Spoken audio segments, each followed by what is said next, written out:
Welcome to the Real Estate Investing Morning Show with your hosts, Wayne and Gabby. Good morning. Good morning, Canadian real estate investors, and welcome to the Canadian Real Estate Investing Morning Show, the only podcast that provides free coaching for real estate investors across Canada every weekday morning. So come join us. Bring your questions. We'll answer them for you. You get a little bit of clarity, a little bit of confidence. You go out, you buy a couple properties, and your life changes. Doesn't that sound great? Hell yeah, sounds great. I'm not messing around either, but I'm serious about that. Seriously, you got questions, you email them in. On today's episode, we got an interesting story. We've got a tenant that said, you know what? I'm not paying my last month's rent. You can use my security deposit. And maybe I'll leave, maybe I won't leave. We'll just figure that we'll see what happens. That's not exactly what they said, but they did insinuate that they might not be leaving. And that was yesterday. And I put a post out on social media and asked our followers, so what do you think? Do you think that they grabbed all their stuff, put it neatly into boxes, got a moving truck, put all their boxes into the moving truck, went back in the house, spent 5 hours cleaning? Or do you think maybe they pulled the curtains down, changed the locks, Bunkered in, prepared for siege, fortified their defenses? Well, up until about yesterday afternoon, I had no idea myself what was going to happen. All I knew is that they didn't pay the rent on May 1st, and they've been ignoring all of our communications ever since. So today we're going to explain exactly what happened, but we're going to dive a little bit deeper into our thought process and strategy and game plan, since we're going to go all the way back to April 15th. Today is June 1st. So this has been 45 days of planning, deliberation. And we're finally at the spot now where we at least have a little bit more information of whether they left or they didn't, whether they stayed or they left. We'll be diving into that. The live listeners are excited. Live listeners are excited? Yeah. Well, a lot of people said, would you share your strategy, your procedures for something like this? This is not something that is you can just be like, oh, here's the procedure for this. Every situation is different. Yeah. So you have an idea of like your systems and your procedures for most cases, but what you need is a little bit more information, a little bit more intel as to how this is going to play out. So we've had to adapt and pivot throughout this whole 45 days to figure out how to handle it. And we're going to have to continue to keep pivoting and adapting as this plays out. But I don't want to give away too much. Another thing that's been going on, so this property is in Edmonton, Alberta. Another thing that's been going on the last couple of days is, by golly, there's been a huge amount of rain coming in. You guys probably missed out on the weather here for the last few days. Huge rainstorm has come through Alberta. It looks like a total accumulation of over 100 millimeters. In some areas, yes. Over 100 millimeters of water coming down, which is not good when you own lots of properties. So what is the weather looking like today in Edmonton and across Canada? You're going to have to work on that, kid. I'm not going to let... You have to do your vocal exercises before the show. Do you think that you think I just turn on the mic and this just happens? Okay. You hear me in the shower, don't you? Fa la la la. The weather today will be 10 degrees and wet in Edmonton, 23 degrees in Vancouver, 26 degrees in Winnipeg, 18 degrees in Hamilton, and 15 degrees in Halifax. Were you trying to say Hammertown? Thank you, Evie. Alrighty. Cool. Alrighty. So this show is broadcasted live every weekday morning at 7 a.m. Used to be on a different app. Now we're on YouTube. Now we are live on video. So you can come and see our faces every morning. On YouTube, all you got to do is just look up Wayne Hillier. You can find it on my YouTube channel. That's where I broadcast the show live. Afterwards, it gets uploaded to all the different podcast platforms like Spotify, Apple Podcasts, Google Plays, and all the other ones that you guys listen to. And even on YouTube as well. But if you're looking to join us live, join us at 7 a.m. Mountain Time on YouTube. Who do we got joining us? And there's a lot of chatter going on in the chat today. I'm trying to keep up with it without it distracting me. But Okay. yeah, we have Kristen. Kristen says good morning. We have Carmen here, also says good morning. Kristen says it's a beautiful day. No, it's positive thinking. Positive thinking. Nori is here. Says good morning all the way from Vancouver. Is it wet in Vancouver too? No, it is going to be a beautiful day in Vancouver. Okay. Yep. Luke is here. Says howdy everyone. Good morning. Kyla is here with us. Kyla says, good morning. Today is going to be a fantastic day. This rain ain't got nothing on a possession day. Oh, whoa. Oh. Just dropped a bomb there. Oh. Says, woohoo. Nice. Exciting, Kyla. Love it. Luke says, did they move out? I can't wait for the updates. Kyla says, this is going to be a good one. So Kristen here says, I remember slightly more about that basement tenant I was asking about before. Wayne said he would eat his hat on Facebook Live if she did leave. She was upset about an upstairs tenant yelling at their kid. Kirsten, you're going to have to dig up that episode and send it to us so that we can take a listen.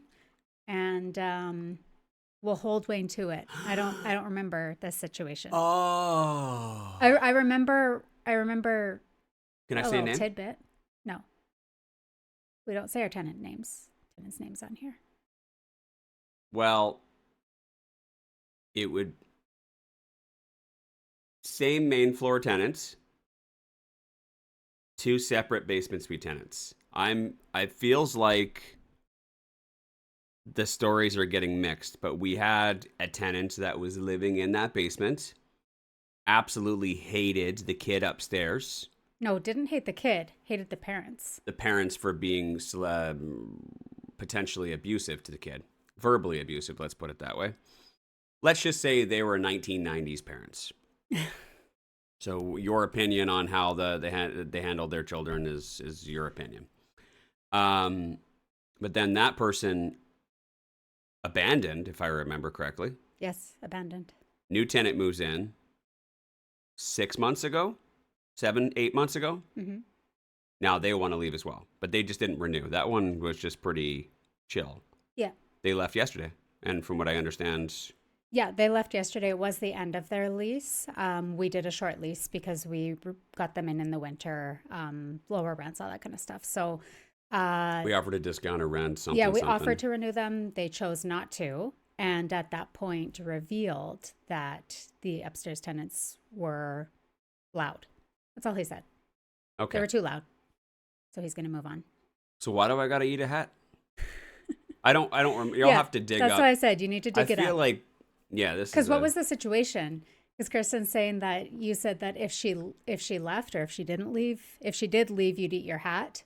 But I mean, we didn't want her to leave, did we? Anyways, we'll need some more details on what that situation was. So if you can find it, we will hold Wayne to the hat eating. Ass eating? What'd you say? I said the heating. Jesus, Gabby. That might be the line. That right there is. I didn't say it. That's the line, Gabby. You said the line. Don't cross the line, okay? Don't cross the line. Jesus. Anyways, we have Craig here with us. Craig says good morning. Carmen's backing up Kirsten saying, I remember that comment too, but you know, we'll get there. Yeah. Kristen also has a possession day today as well. What? Getting keys today as well. Let's go. All right. Possession day. Big time possession day today. Possession day is on the 1st? Yeah, it doesn't normally line up like that. I don't know. When's the last time we had a possession day on the 1st? Very long time. Very long time. Possession days on the 1st work well if you can get access to the property ahead of time to find tenants and fill your vacancy. It can work out well. Yeah. I don't like that particular approach though, because if you do have somebody lined up to move in on the 1st and you're taking possession that day, you are putting so much faith in so many people that everything goes so right and that you get the keys on time, nothing goes wrong, everything goes as planned. So that's why I don't like it. But to each their own. The new tenants for the property are due to have a baby today as well. Whoa. So wait a second, you got tenants lined up before possession as well? And they're having a baby? And we're expecting 30 millimeters of rain? What? Wow. It's a crazy June 1st. And it's on a Monday. June 1st is on a Monday. It is a crazy June 1st. It is a crazy June 1st. So far, so good with the rain. No issues. Is that what you think? I'm asking. Oh. I haven't been able to. Yesterday was an absolute gong show. We have a few issues. We have a few issues with water. We have a few minor issues that are being worked out. Are they being contained? They're being contained. They're being addressed. Over 100 millimeters of water in that period of time is very. That's a lot of water. That tests your properties. It tests to see like a little bit of rain here and there. It's not that big of a deal. Like, you know what I mean? If your gutters are clogged up, it probably won't do a whole lot of overflowing. And then whatever water does overflow and goes to the base of your foundation, probably nothing's going to make it in, right? Yeah. It'll all just kind of get away. 20 millimeters of rain. Well, we're starting to test it out. Like now we got a hose on the roof. You know what I mean? Now we're trying to let's see if everything is actually working properly. We're getting water away from the house. Over 100 millimeters in 2 days. This is, I would say, we've had some pretty bad storms over the years. Some were a lot more heavy. Like this has been relatively calm. Yeah, I feel like it's been like kind of like even rainfall, like every hour. It's just like sometimes a bit heavier and then it slows down, but not like we've had periods in the last, I don't know, 8 years. Yeah. I can think of like a really bad one, like maybe 8 years ago, where it was just like torrential downpour, like over a few hours, where everything just flooded, like all the streets were flooded, everything, I'd say that's worse than what we're experiencing now, but it is a lot of rain. A lot of rain. Yeah. One thing that it caught me on, I got called out on, is that for the gutter cleanings that we complete on some of our properties, there's specific properties that get regular gutter cleanings because of the neighborhood, trees on site, that kind of stuff. Lots of our properties don't need regular gutter cleanings. But I have like specific ones. And when I booked our gutter cleanings this spring, which actually just got completed last week, like nick of time. Thank goodness. I forgot about all of our new acquisitions that needed gutter cleanings. So like I only booked the regular ones that I get every single year over and over and over again. Mm-hmm. But yeah, I was like, oh man. So yeah, there's several more that need to get done after this crazy rain. So hopefully nothing bad happens there. But yeah, just gap and worry. Yeah, it's It'll happen. it's just part of it. And so over the weekend, I was able to get to a few of the properties just because I was in the area and I checked and everything seems to be going good. It's always scary because houses are a home inspector told me this many years ago, and I always kind of stuck with me, was that houses are not built like boats. Okay, they're not meant to be waterproof. They're meant to, they'll do whatever they can do, but ultimately that's the foundation, the window wells, they're the last line of defense. You know what I mean? Mm-hmm. What you need to do is make sure the water gets away from the house as much as possible so you don't have to test the foundation. All foundations have cracks. Most of them are non-structural cracks, but all of them have cracks over time. And if they go all the way through from inside to out, then water can get in. And you don't want that if you have a finished basement. You don't want it if you have an unfinished basement. You don't want water in the house. So it's all about making sure that you have proper grading. You have, weeping tiles. You have proper gutters. Downspouts are directed away from the house, et cetera, et cetera, et cetera. So, we've been sitting here just watching and waiting and praying, for the last few days, because this is a true test of some properties. And older properties, this is, we don't have perfect grading. It's not like, we go in there once a year and hire a landscaping company to make sure everything's all good and perfect. Like sometimes just, you'll get little puddles and things like that. Anyways, what else is going on in the chat here? Um, Craig, I just look at the top. Where there's smoke, there's fire. Eat the hat. Eat the hat. Dude, what the hell, man? Have I not provided you so much amazing value? Have I not been a good coach to you? The second he gets an opportunity, the guy throws me under the fucking bus. Pierre is here. Says, hey, guy. Hey, guy. How's it going? Luke says, no water issues so far, and all the rents came in. It's a great day. That's awesome. Well, it's the first. Hello, Yeah, it's the first. Yeah. Has all the rent come in? Or are we just going to You asking me? Oh, gosh, no, not yet. Yeah, I'm asking you. You're the one with the checklist.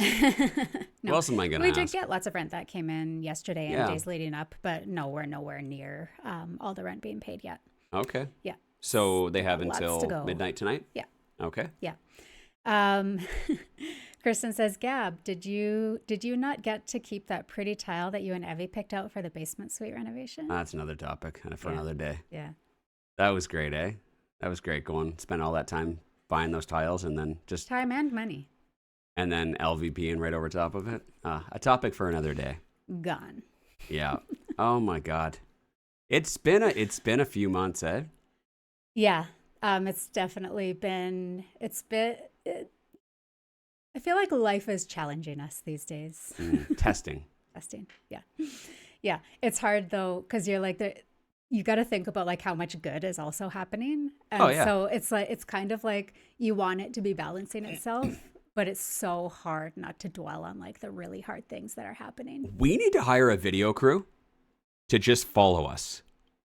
The amount, oh my God, yeah. Like you guys have no idea how much shit we deal with every day. Yesterday was and we don't have the time to talk about this today. We do not have the time to talk about. You'll just hear these stories over the next few weeks, probably months. There's that many stories.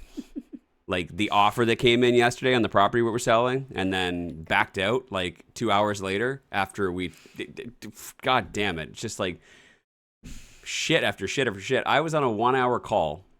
Who was I on? I was talking with Jazz and Rupinder. Yes.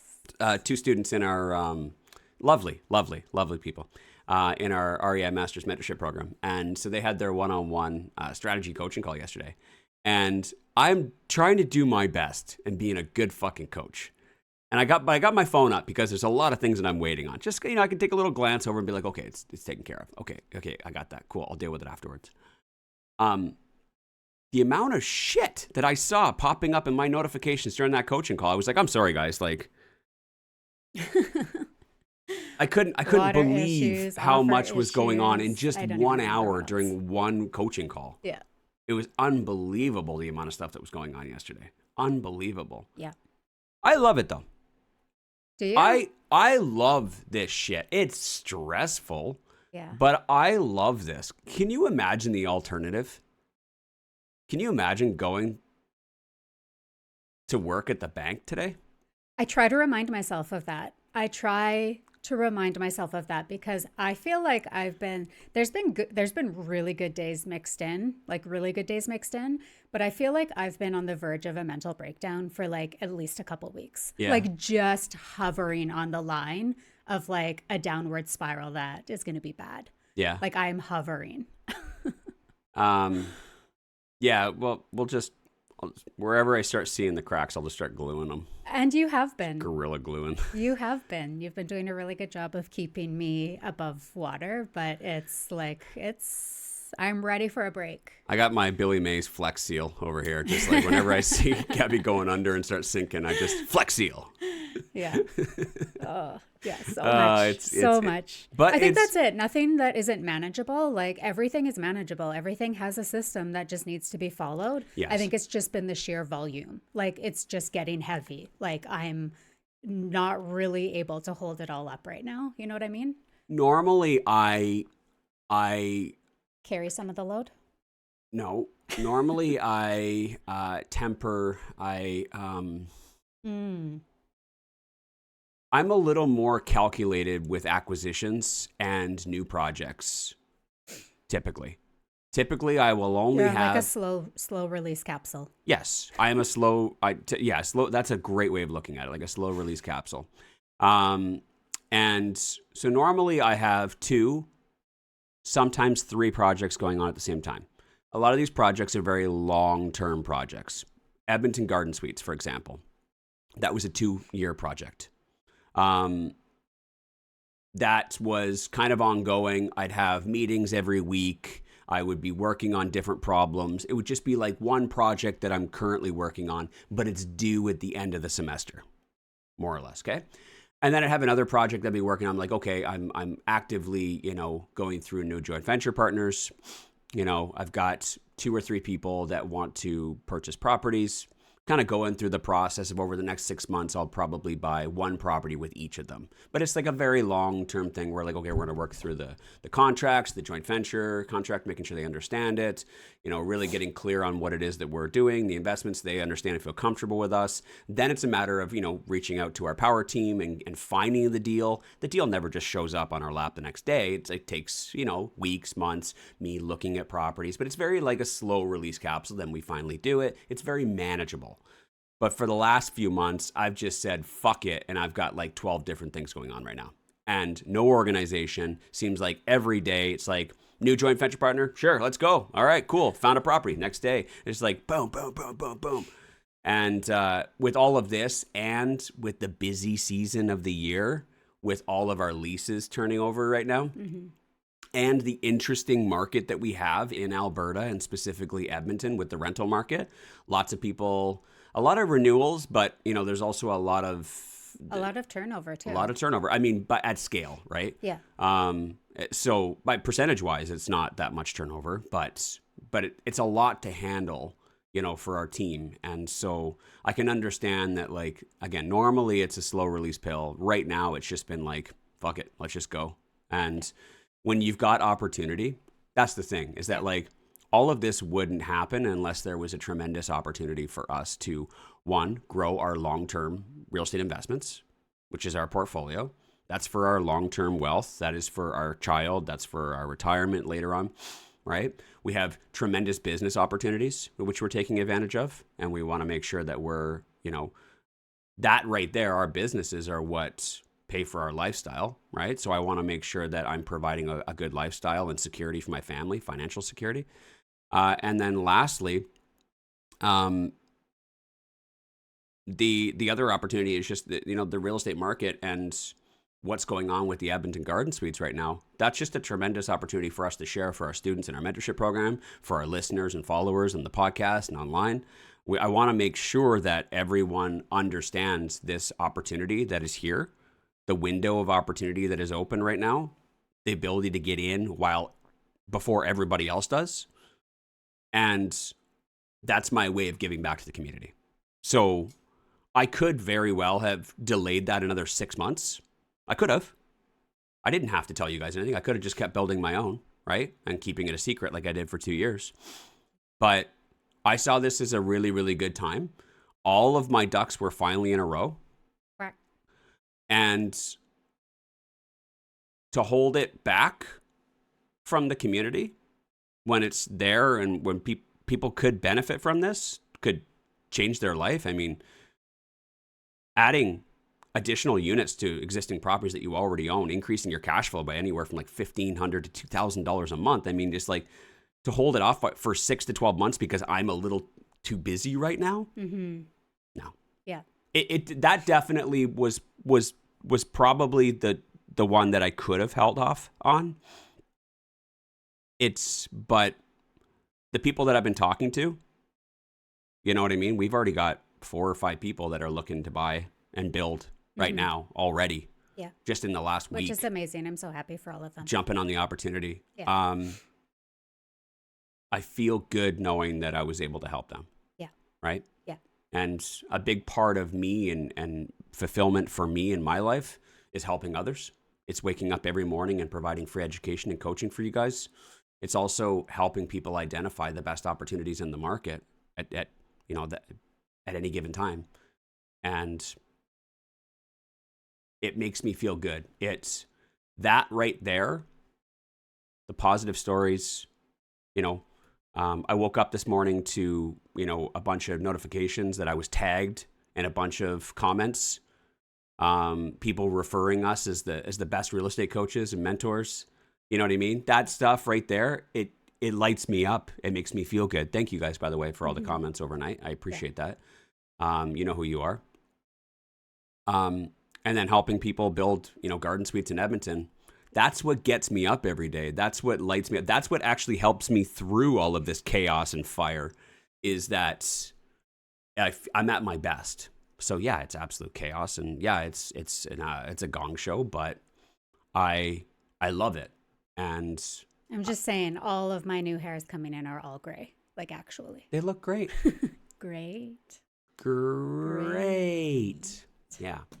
Okay, let's take a quick little commercial break. Part of this chaos and fire is, and it really, to be honest with you, how much of all this shit you're dealing with right now, if you were to put it into a pie graph, what percentage of your stress and energy has been put towards this tenant that says, I'm not paying the last month's rent and I might not be leaving? I would say quite small. It's just kind of like we've had to have several mini conversations. What percentage? I don't know. 2%? 5%? 5, let's say 5%? Yeah. 1/20th. Yeah. 1/20th of her energy. It's really not that much, but I mean, to some people like yourself, it could be all consuming. Sorry? It could be all consuming. It could be all consuming. It could actually put you to the point of a mental breakdown and anxiety. But it's the systems and the procedures that we've put in place that enable us to be able to be like, okay, we got a situation here. How do we handle it? We've done this before. We know exactly what we need to do. Let's go through all the potential outcomes from this, and let's plan proactively for all the potential outcomes, right? And if you understand all the different ways that it could play out and how to handle all the different outcomes and the ways that it could play out, then it's very simple. It's just a matter of doing the work or delegating it to the right person to make sure that everything, all your items are checked off on your list. And then it's just a matter of waiting. And that's what we had to do for the last 45 days here, is we had to wait. And yesterday was the day, 12 noon was when we were going to find out whether the tenant left or not. And now we have that information. Now we can share that with you guys. We can share how we plan for this moment and how we continue to plan for the remainder of, well, however long this lasts. So we're going to take a quick little commercial break. When we come back, we're going to fill you guys in on exactly what happened and how we handled it. We'll be right back. Real estate investors need to treat debt differently than homeowners, and at Kirkland & Brennan Mortgage Group, we understand that. For the last 11 years, we've helped real estate investors plan and build their portfolios. We understand how to help you avoid fees, penalties, getting yourself stuck, and making sure that the deal you're doing today doesn't stop the deal you want to do tomorrow. You can reach out to Keaton, Keaton, at kbmortgages.ca. Put plan in the subject line, and we'll help you build a plan and then realize it for your real estate goals. We also coordinate with the other professionals like your accountant, lawyer, realtor, and we will help you build your portfolio. So reach out. We'll do our best to help. Thanks, guys. You've got showings, lease signings, suite renos, condo board meetings, credit checks, mortgage financing, and every so often the tenant clogs the sink because they shoved macaroni down there. Stop. Breathe. Leave the bookkeeping to Fingo. Fingo is specialized real estate bookkeeping by real estate investors with tailored services for maximum returns. Save time. Enhance your returns. Claim the plumbing repair for that ridiculous macaroni fiasco. Book your free consultation at fingo.com. Summer. While everyone's getting distracted, this is when the market gets quiet. Not because the opportunities disappear, but because the people do. Vacations, long weekends, these are the distractions I'm talking about. And that's exactly when serious investors make their moves. At Calvin Realty, this is one of our favorite windows. Less competition, more flexibility, and sellers who are actually open to negotiating. While everyone else is stepping away, we're stepping in. If you're looking to buy right, not just buy fast, this is your edge. Calvin Realty. Opportunity doesn't take time off. And we are back. Just checking in on my notifications here during the break. Ooh-wee. You ready for this?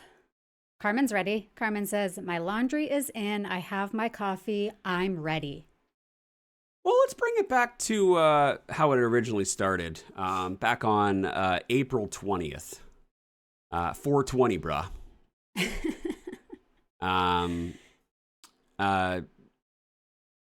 Let's actually take it a little further back than that. Further back than that? Further back than that. Okay. Because you wanna, oh wow, before- you're gonna really Well, peel no. I'm not going to take layers. it too much further back, but before April 20th, before 420, we had made a decision. Wayne and I had decided that we were not going to be renewing this tenant.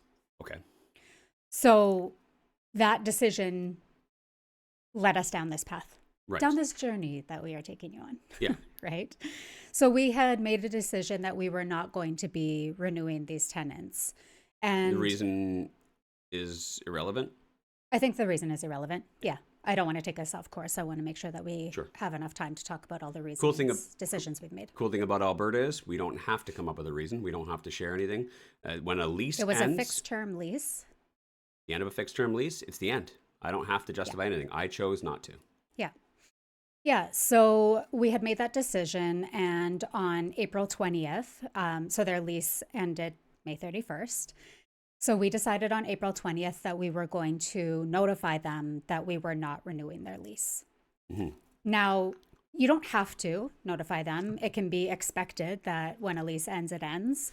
But we always, in our own systems, as well as coaching our students and you guys, tell you that you should notify them that you are not renewing the lease. Otherwise, they may assume, they might forget that their lease is ending and just stay, or they might assume that it's just going to go month to month or whatever. And we don't want any of that to happen. We don't want any assumptions to be made, right? So we want to be clear that we are ending the lease, we're not renewing, and that they need to move on. Mm-hmm. So we did that on April 20th. We had sent the tenants an email explaining that the end of their lease was coming up and that we would be in touch closer to May 31st to schedule their move-out inspection.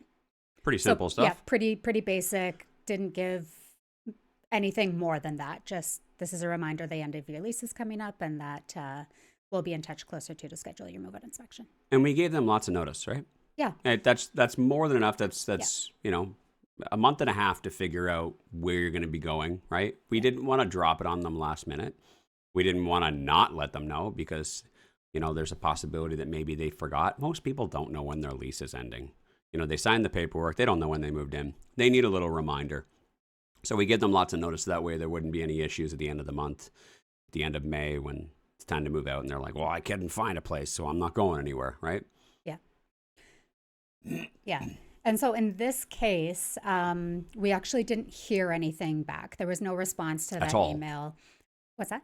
At all. At all. Yeah. And that wasn't really a red flag for us. It wasn't like we requested a response or said, please acknowledge this. It was just simply notifying them that we're not renewing. And so there was no response needed. Right. But there was also no response. And they were responsive to all other messages previously. Yeah. So it was a bit of an indication for me. I wouldn't call it a red flag, but it was an indication of like how things are going to be playing out. Typically, I was expecting, and you would typically expect if someone's happy with living there, a response being like, why can't I stay? Yeah. I really like this place. I don't have anywhere to go. Like this is perfect. Is there anything I can do? Getting no response is normally an indication. I'm like, okay, something, either they're satisfied, maybe they're unhappy with the place and they want to leave, or perhaps they're planning something, right? Mm-hmm. So fast forward 10 days, May 1st rolls along. Rent is due for their last month of their tenancy. And rent was not paid. Rent was not received? Rent was not received.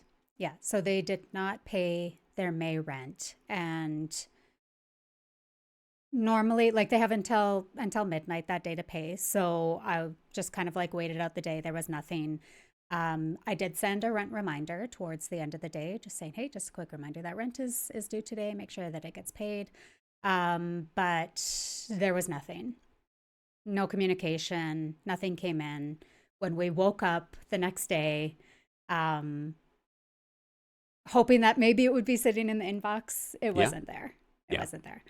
So I think at that point, that was like the point where we were like, okay, this is turning into a situation. Yeah. We know something's going on now, and we need to contain the situation and implement our systems, put our systems into play, right? Well, it was all assumptions though at that point though, right? Yes. Because there wasn't anything wrong. They could have just, you don't understand the tone or their position because we don't have that information. We're not there right in front of them. We don't know what's going on in their mind. Did they forget to pay rent? Did they assume under good intentions that they paid first and last month's rent? Some people believe that because some provinces, some countries, that's how they do it. You pay first and last month's rent. There's no security deposit. It's first and last. So maybe they were under the assumption that they already paid their last month's rent, so they didn't have to send it. So I'm not going to go automatically and go, boom, boom. Open up, give me my rent. I'm not going to overreact. Perhaps they just were misinformed, right? And that's quite normal for most tenants and most landlords to not know the fucking rules. So why would I go and overreact and assume that they've done something wrong? The best thing to do is to try and gather more information to understand their position on it before we start overreacting and making this worse. Because if we overreact and we make the situation worse, suddenly now we might be in a situation which is worse than what it was, and now we're going to have to find a way out of it and fix it.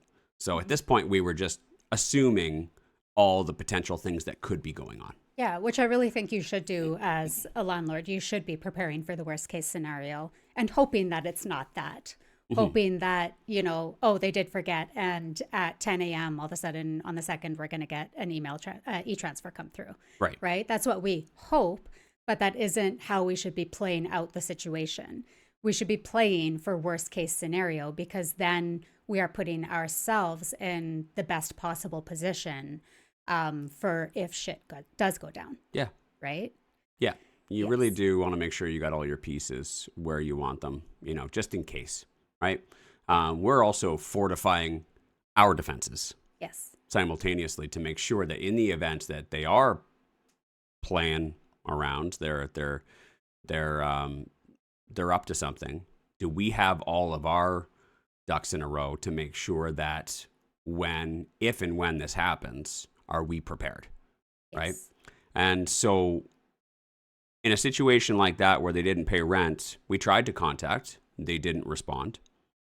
And it had been a couple of weeks as well since the previous email as well. So at that moment, we decided that the best course of action for this situation was to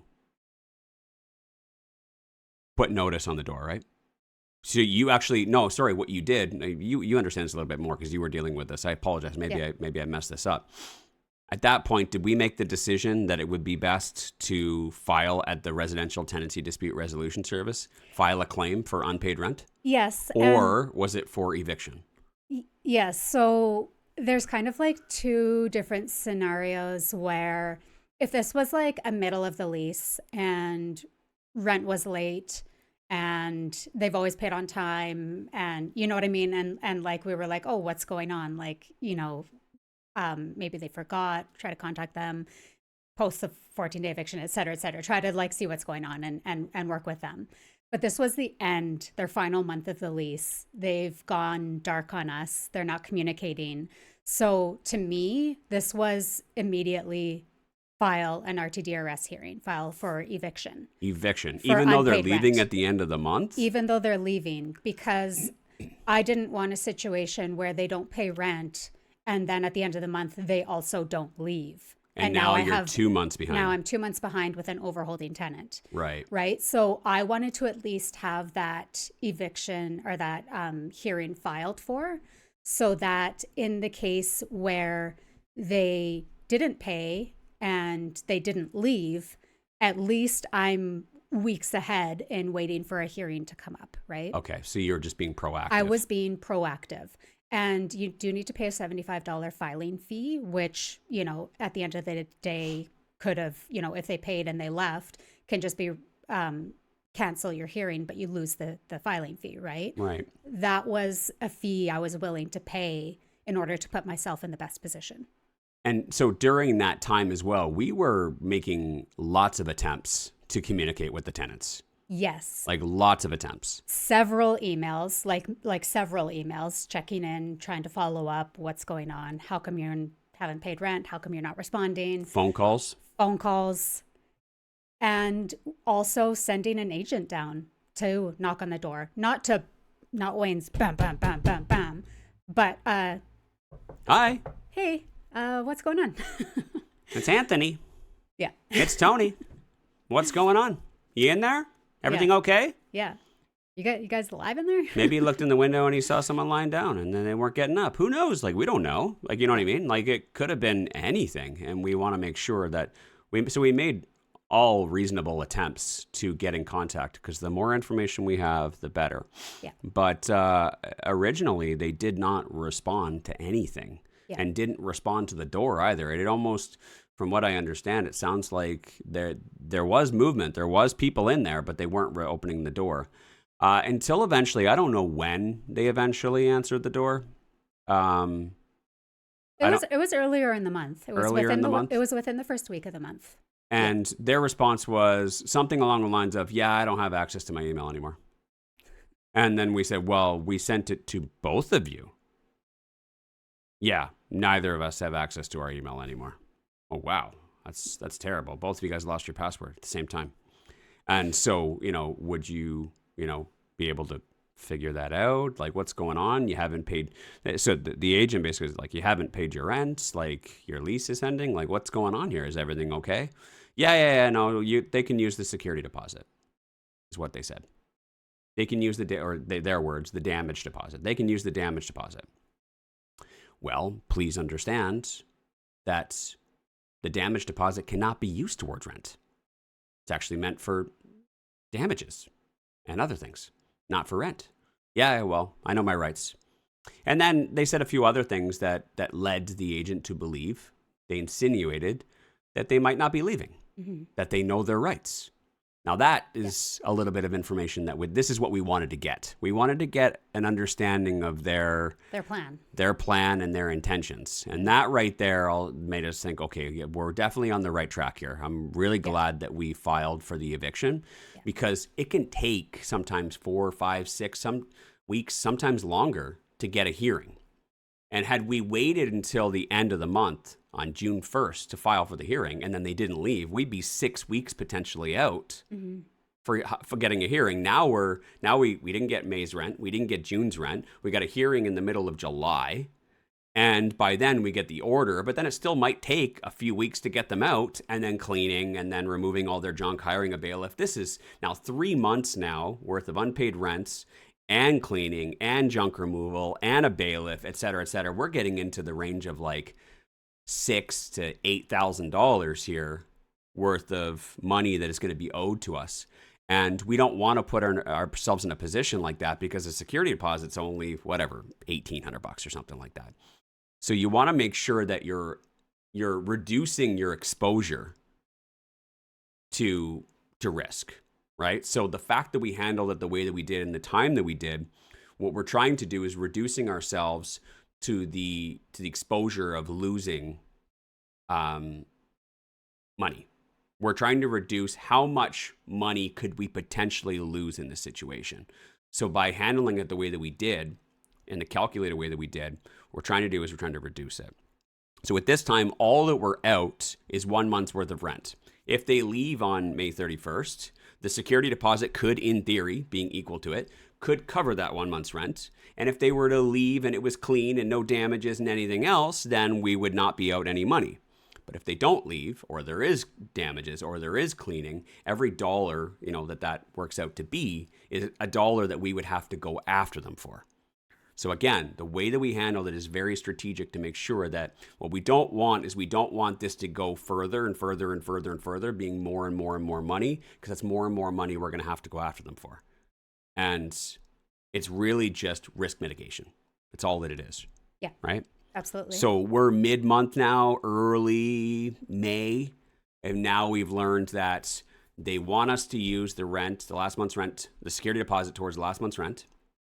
They know their rights, whatever the hell that means, and they may or may not be leaving at the end of the month. And we got the agent to go by a few more times. Yeah, I was going to say we kept a close eye on the property to see if there's any movement. Yeah. Right? Which there wasn't really. It didn't appear as though anything was really happening there. It was just kind of crickets. Like there, like you would see the windows being open and then the windows closed and the curtains being open and the curtains closed. So like they were obviously still there. They weren't gone.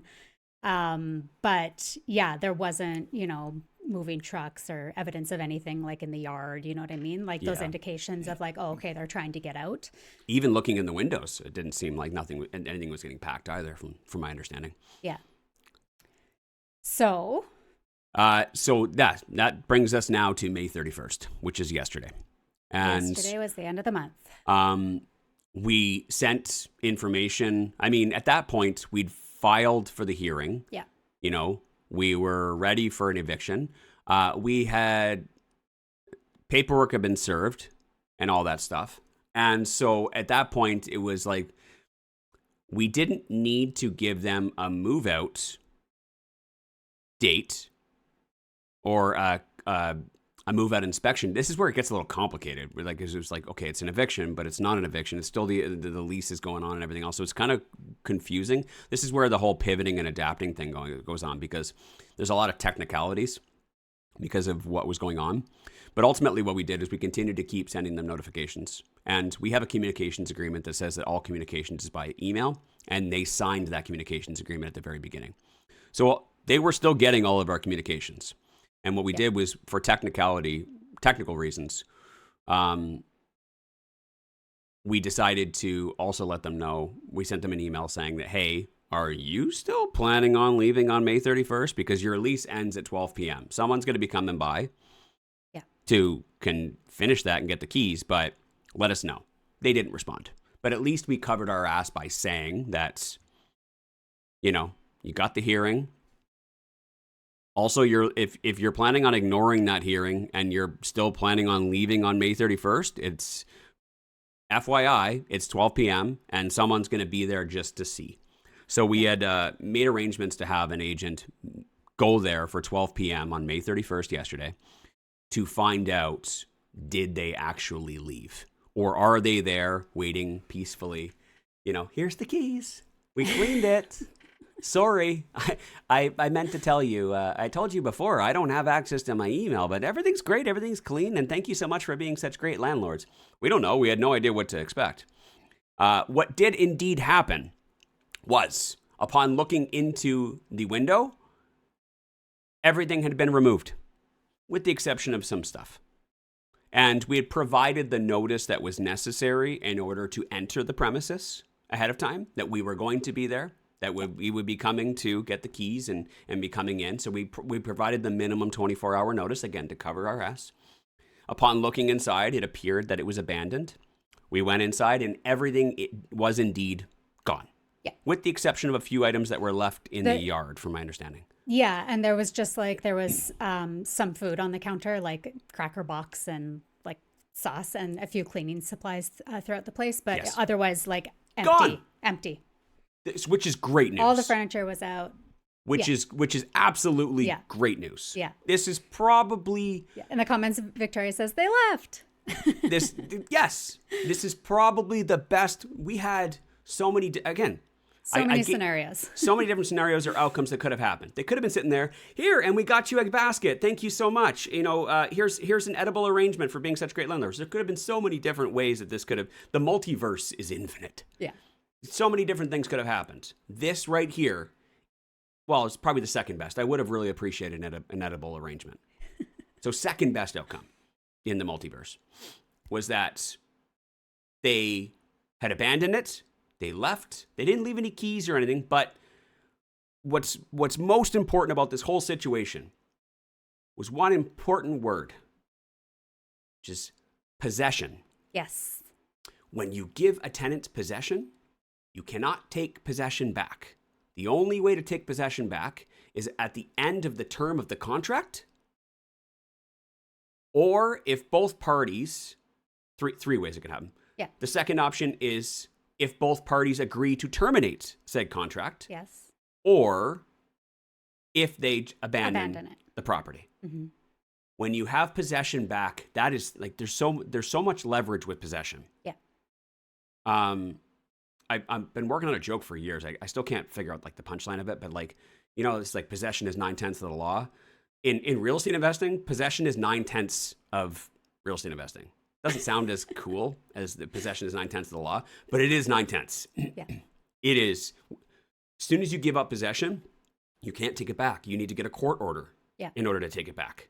So the fact that they gave it up because they abandoned it was the perfect scenario for us, because now it's just a matter of, okay, what did they leave and what needs to be done? Yeah. Yeah. So this was extremely good news, like really good news. Although it still sucked, like we still have stuff that needs to be done, this was really, really great news for us yesterday. So going back, it's one of those things where it's like, okay, yay, this is good. But like, okay, well, let's go back to the chart to see, or what is it, the flow chart to see, okay, because we have a giant flow chart of like, if this happens, go do this. If this happens, do this. If this happens, do this. So with this, now that we have possession, is like, is it clean and does it need any repairs? Well, yes. Yes. So definitely needed to be cleaned. So although there was cleaning supplies everywhere, nothing had been cleaned. Seems like they started and then they gave up. Or like they had planned to and maybe ran out of time. I don't know. But it needs a full top to bottom clean, a full move out clean. Yeah. So that needs to happen. And actually that is happening today. We have a wonderful power team that was able to drop what they were doing. So cleaners are on site today to take care of the cleaning. There is some junk in the yard. There is some junk in the yard as well. So they did leave a few things. I don't know. Maybe they came back for it overnight. We don't. Maybe. Fingers crossed, because then we don't need to do junk removal, right? Right. Because that's an expense. That's an expense. And remember, we already have 1 month of owed rent that we want to allocate the security deposit to. So anything that needs to be done at the property we're tacking on money owed to us, which then we need to file and go after to get, right? So rewinding, typically the security deposit would be used towards cleaning that wasn't done, repairs that need to be done from damages, or any junk left behind. But because of the fact that they, quote unquote, use their last month's rent towards it, we don't have any, that's already been allocated towards the rent. Yeah. So anything, like Gabby said, anything above and beyond now is an expense that they owe us. But now we can't take it from the deposit. We have to go after them legally for it. Yes. And there's never any real, there are guarantees. Like, we will win. We have all of the there's no defense for them to be like, I did clean it, because we have evidence to say that they didn't. There's no defense for I didn't leave that stuff there, because we have pictures and evidence showing that they did leave stuff there. And so we have email communications, picture evidence, everything that we possibly need in order to win a case against them. But it's the matter of like actually getting it from them, even with a court order and judgment. How quickly can we go through that to get that money back if they don't pay, if they don't just give us the money? Yeah. And then additionally, we have to ask ourselves, and it really depends on you and how busy you are. We talked about earlier in the episode, we are incredibly busy. The question also needs to be asked, is it worth it for us to go after them? depending on how much money it is, we're going to have this conversation. We're going to look at the final bill of how much they owe us. If it's $88, Oh, yeah. I'm not, because the previous claim that we have at the RTDRS is for eviction. It's not for damages. So we No. have to scrap that old one, and we have to create a new filing now, which is going to take us 6 weeks to get a hearing. And if it's $88 for cleaning, am I going to go and pay $75 again for an $88 claim, take an hour of my time sitting and doing a phone hearing that they may or may not show up to, get a court order court order, and then file it at the Court of King's Bench, and then go after them for garnishment of wages or filing it at the registry or even hiring a credit agency or something like that to go after them for, collections agency? Probably not. So what's the amount that would be reasonable for us to be able to go after it instead of writing it off? That number might be different for us than it might be for you. I think if it's $200, if I were getting started in real estate investing, 100% we would do it, right? Yeah. Right? We did in the beginning, yeah. But if I'm doing deals that are making me significantly more and I'm flat out busy in the middle of June, am I going to do it for $200? So right now, where we're at, do you have a rough estimate as to what it's going to cost for cleaning and junk removal? Like, do you have a rough estimate based off of where we are today on what we can expect to have to go after them for? Yeah, I would say based on experience and, seeing the videos and the pictures, my guess would be maybe around like 800. I would say one other good thing that also came out of yesterday was determining that there's actually not really damage. Yeah. There is some things that are more than a little bit of wear and tear, but I'd say overall, like that was a win that came out of it. Yeah, it So was a good scenario. Yeah. So But how much? I would say about 800 probably. $800? Yeah. Between, of course, I don't know yet, but that would be my guesstimate just That'd be based your on guess? experience. Yeah. And Victoria here in the comments is asking about potential lost rent for June, because if it was a smooth transition for tenants, like if they had left it in clean condition, you could have rented it, right? Yeah. That's a little more complicated Right. because could we have shown it? The answer is no. Could The we answer is have- no. Yeah, the answer is no. Could we have shown it in May and tried to find tenants and then been in this like weird situation of is it ready to rent? Yes, we could have tried to, but we knew that wasn't going to be a smooth transition, so we decided not to advertise and not to line up a tenant.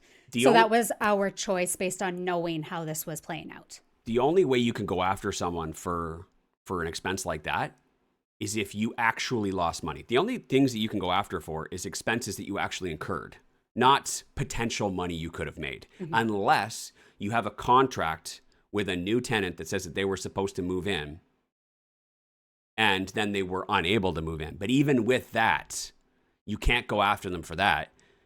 You have to go after them for expenses that you incurred. So if the new tenant that was supposed to move in charged you because you were unable to fulfill your obligations, then that expense that you incurred from the new tenant, you can pass that expense on to the old tenant, which is very complicated. So the answer is no. In most cases, it doesn't work. There would be a series of things that would need to happen in order for you to be able to justify going after them for that damage or expense. Yes. So unfortunately, no. But that's like Gabby said, we looked at the situation like we're not going to show this property to anyone in the last month when they're being or could be relatively hostile. Like we take someone in there for a viewing and then they're sitting on the couch being like, these guys are the worst fucking landlords ever. Told me I could live here for my whole life. And then here we are. No renewal. He's going to put me on the street. Do I really want to waste my time or pay someone to go there to endure that? So we just looked at it. We're like, let's just wait till they're out. Let's get it nice and clean. Let's start from scratch. That's the way you handle it, right? Yeah. So Carmen says, would you try for mid-month for a new tenant? Yeah. Absolutely. Yeah. We're getting it cleaned up today so we can get it listed right away. And yeah, if we can find somebody who's looking to move in June at any point, absolutely. We're going to start advertising right away. Yeah. Probably starting today. tomorrow. Tomorrow. Today, tomorrow. Yeah, and we'll find someone. If we can get a mid-month and kind of reduce our vacancy costs, yeah. Absolutely. Yeah. Who knows? Maybe somebody wants to move in tomorrow. Like Yeah. it's, but you know, we always plan for this kind of stuff. We always set aside all of our cash flow. At the very bare minimum, we always put aside money for vacancy costs. And, you know, that's part of owning rental properties is sometimes you're going to have an empty month where there's no rent coming in. And the fact that we set aside money into our reserve fund for that means that we never have to pull it out of our own pocket. It's always out of the cash flow reserves. Yeah. So not a big deal. All things considered, it should be ready to rent tomorrow or later today. That right there is a pretty good scenario. Oh, yeah. But it's not done yet. Next step is refiling at the RTDRS for damages and expenses. Not damages, but they call it damages, like from a legal damages, which is just expenses that we incurred, which is for the cleaning and for the junk removal if necessary. Normally that would be taken from the security deposit and then the remainder of the security deposit returns, but they decided to not pay rent. So what's actually happening is on their statement of account for their security deposit, we will have the rent that is owed, and then also we will have the expenses that for cleaning and junk removal. I did not understand your Yeah, it didn't make contract. sense. Don't worry about it. It worked for the audio podcast. Okay. So that's what needs to get done. So probably in the next day or so, you know, that hearing will be, that claim will be submitted. Yeah. The hearing date will be received, and then we'll go after them. Yeah. And, you know, we have joint venture partners on this property, so we are definitely going to go after them. Even if it were $88, we would pursue it. 88, I'd convince them not to, considering the filing fee is 75. Yeah, fair enough. Fair enough. But you can go after them for the $75 as well. True. Yeah, true. Okay. But Fair it's enough. we're gonna win. It's just a matter of how long it'll take in order for us to get that money. They might just pay it right out of the gate.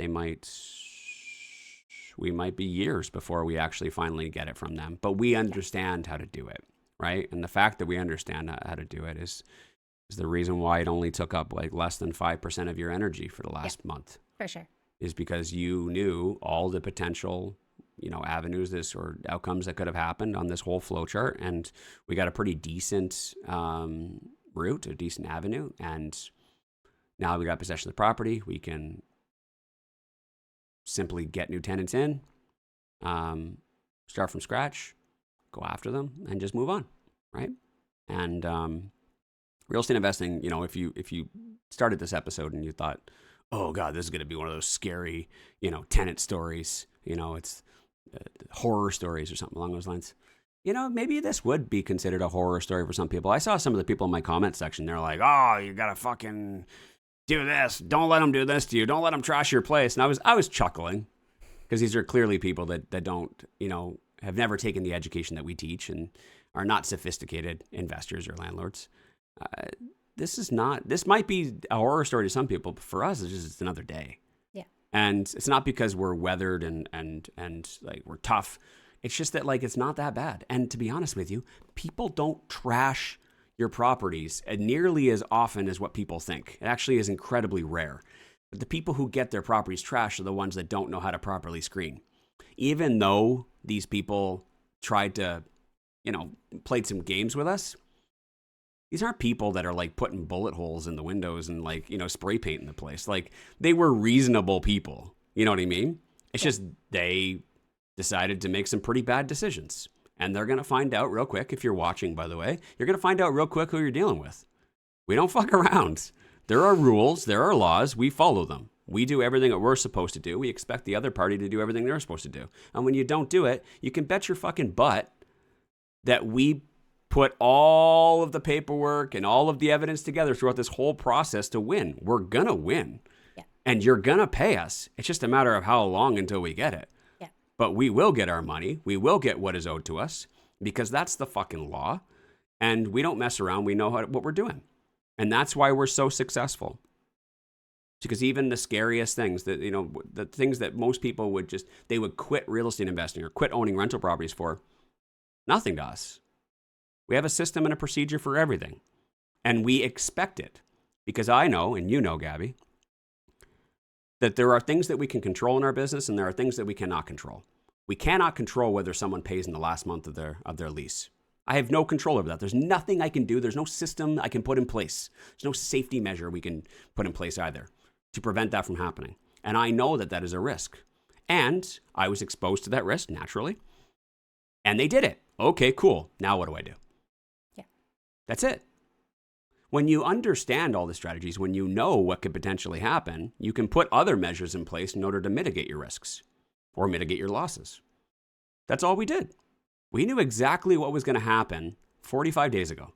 Not exactly how it was all going to play out, but this was one of the outcomes in that flowchart that we already planned for.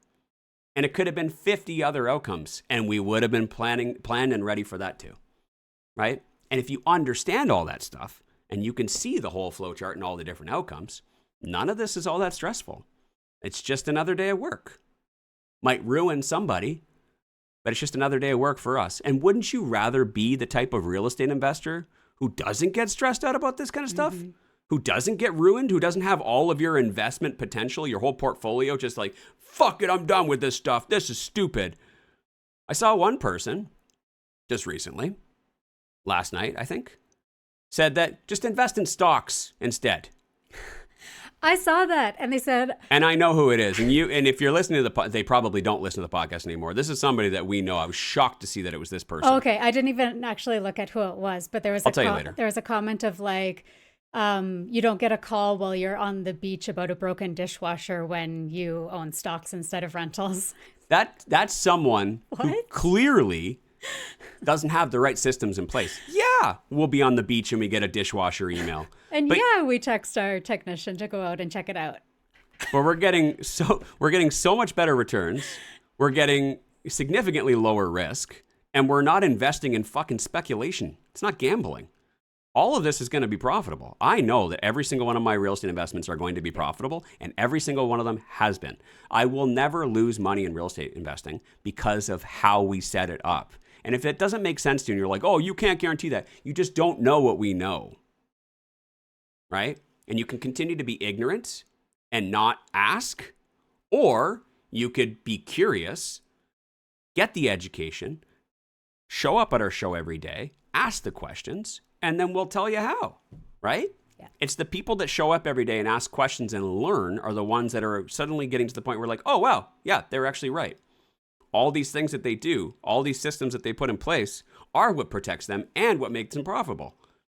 We've been here for over 15 years doing this consistently, and we'll be here another 15 and 15 after that, doing it consistently, showing you guys until everybody realizes, holy fucking shit, they were right. Right? I don't know how much more I need to, how much more I need to share and how much more receipts I need to provide in order for people to understand this. Mm-hmm. What we do and what we teach works. It's simple, it's fucking boring, but it works. And we get solid fucking returns. Our portfolio has been making like 40 to 50% on average every fucking year, annualized. It's fucking crazy. Boring, simple, vanilla properties.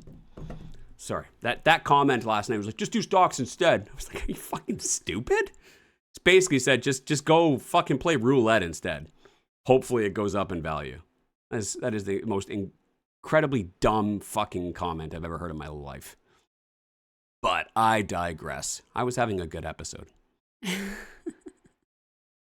This is so simple, guys. It really is. It really is. All you got to do is just listen and be coachable. Right? Yeah. You just got to be coachable. You have to be curious enough to be like, okay, I don't know everything. Maybe I should listen and learn, and then I'll understand better. Yeah. And if you do that, you'll be successful in real estate investing. Right? Amen. All right. Well, okay. Tomorrow, we've got some questions that came in by email. There was some questions that came in that we were going to answer today. However, we thought that this topic would be a little bit more entertaining and a little bit more exciting. And I'm glad to see that everybody enjoyed it and they're all very happy for us. Yeah. Tomorrow's episode, we'll be diving into those questions. And if you guys have any questions as well that you want answered, anything that's preventing you from taking that next step, getting that next joint venture partner, buying that next property, or maybe doing the diligence on the property, anything that you need help with in real estate investing. We provide free coaching every weekday morning. All you got to do is just wake up and join us at 7 a.m. on YouTube, or email your questions in to info@reimorningshow.com. We'll see you guys tomorrow. Have a great day. Thanks for listening. Want to be coached personally by Wayne and Gabby? Then you should join the Real Estate Investing Masters Mentorship Program. Details are in the show notes to get started.